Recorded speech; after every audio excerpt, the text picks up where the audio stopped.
জমকালো আয়োজনে টোকিওতে অনুষ্ঠিত হয়ে গেল মিস ইন্টারন্যাশনালের ৬২তম আসর। এতে মুকুট জিতে ভিয়েতনামের প্রথম বিজয়ী হিসেবে ইতিহাস গড়লেন হুইন থি থান থুই। ১২ নভেম্বর ৭০ জন প্রতিযোগীকে পেছনে ফেলে বিজয় ছিনিয়ে নেন তিনি। বিজয়ী ঘোষণার পর ২২ বছর বয়সী এই সুন্দরী বলেন, সবার প্রতি আমি আন্তরিক কৃতজ্ঞতা প্রকাশ করছি। আমি ভিয়েতনামের প্রথম মিস ইন্টারন্যাশনাল। অবশেষে আমি নিজেকে প্রমাণ করতে পেরেছি। ভিয়েতনাম সহ সারা বিশ্বের ভক্তদের কাছ থেকে সমস্ত ভালোবাসা এবং সমর্থন পেয়েছি। সবাইকে ধন্যবাদ।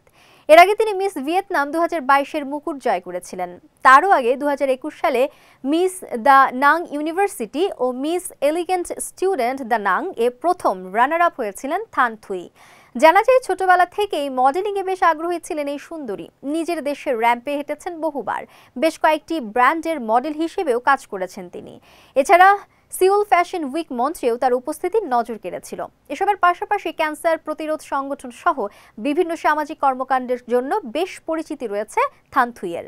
বিশ্বের অন্যতম সেরা ৩ সুন্দরী প্রতিযোগিতার একটি মিস ইন্টারন্যাশনাল। ১৯৬০ সালে জাপান এটি প্রথমবার আয়োজন করেছিল।